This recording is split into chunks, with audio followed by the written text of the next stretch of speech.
continue to grow, to learn. If we don't, we falter like a bicycle, fall aside.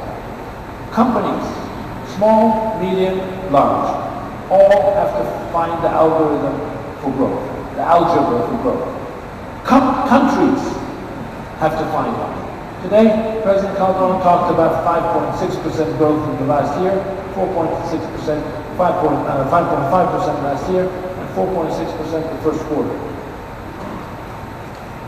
The Western nations of the world would just kill for having that growth.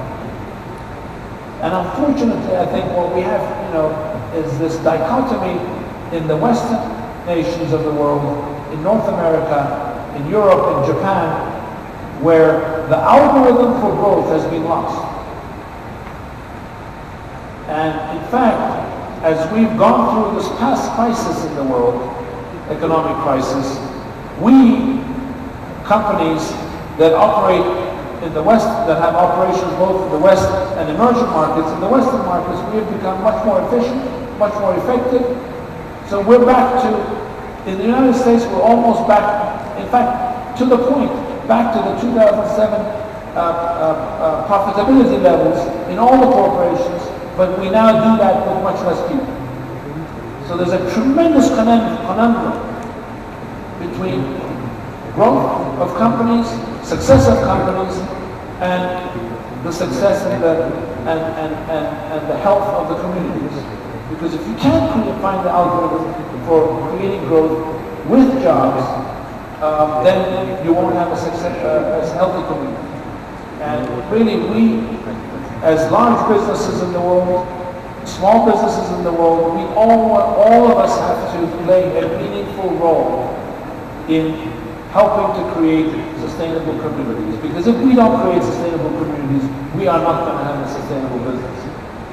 And that's why, sustainability is so critically important, but that's why working more closely than ever before in this triangle, government, business, and civil society is so important.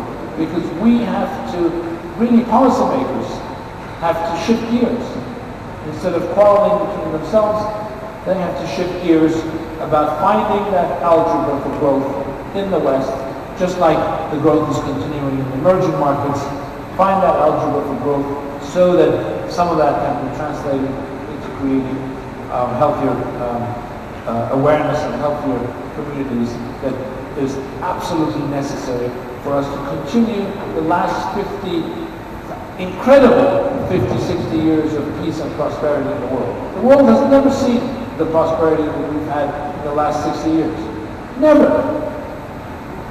And if we don't find that algebra, that equation, we are not going to be able to sustain this wonderful period of peace and prosperity. And with that, I'll stop, and I'm happy to continue to engage. Let me ask a couple of questions, and again, throughout the audience, just let me know where you are, and I'll see you, and we'll get something.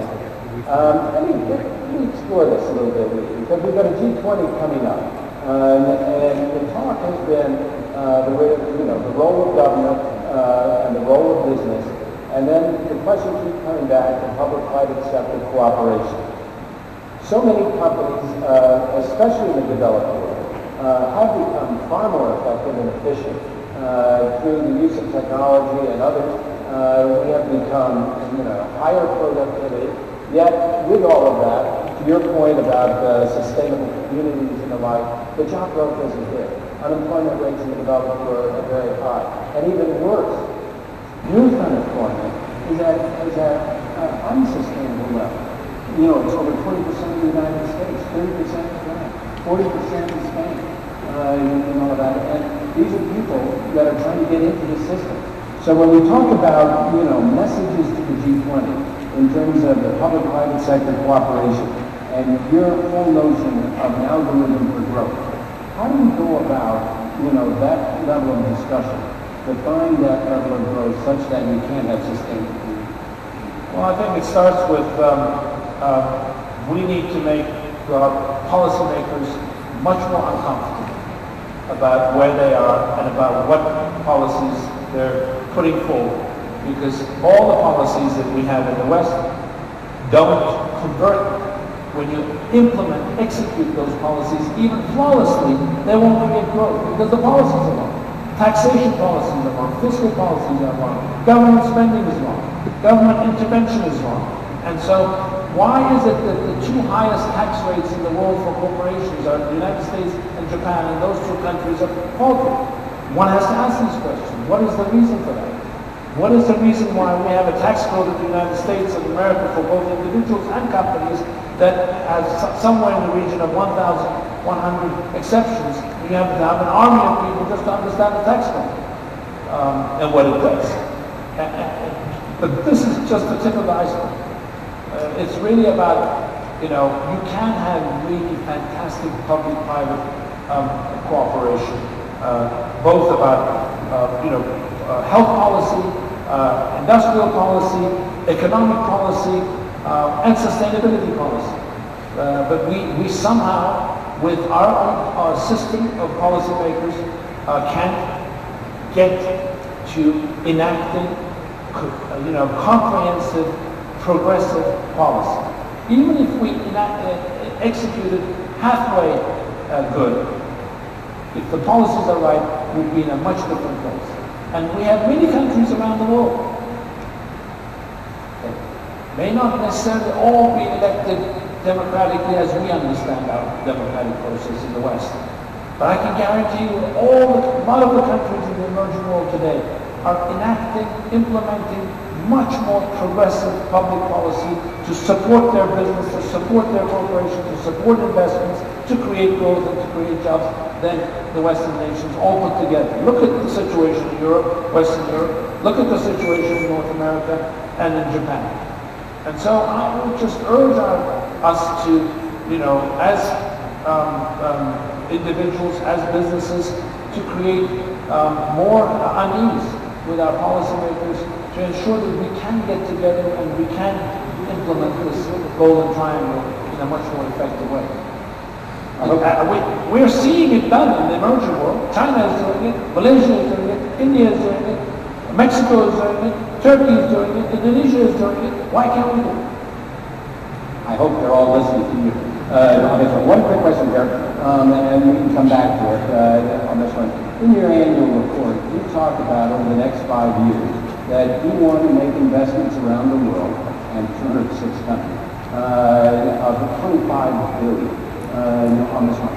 How do you go about thinking about the identification and where the proper home for that investment would be? We have a growth algorithm that calls for our business over the next 10 years with the base of 2010, first year base of 2010 to 2010 to 2020, 10-year period for our global system revenue to double from $100 to $200 billion, and that's broken into regions and broken into countries. The bottom-up plan with our bottling partners all around the world, and basically, therefore, we have a complete algorithm that emanates out of each of the 106 countries, and that's why we often announce a multi-year investment programs. We have one running, we're in the middle of one in Mexico, which is a $5 billion 5-year program.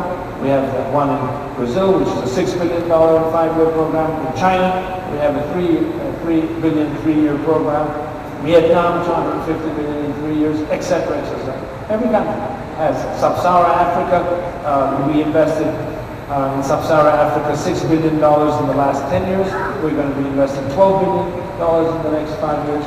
So all of these investments are earmarked for one thing: sustainable growth with our bottling partners.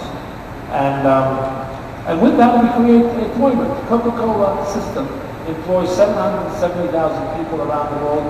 It is one of the top 10 private employers in the world. I think we're number 6 in the world, top private employers. And for every one job that Coca-Cola creates in China, in Madame Zhang's wonderful land of opportunity, there's 10 jobs created in our supply chain, indirectly, what we call the multiplier effect. So while we employ 45,000 people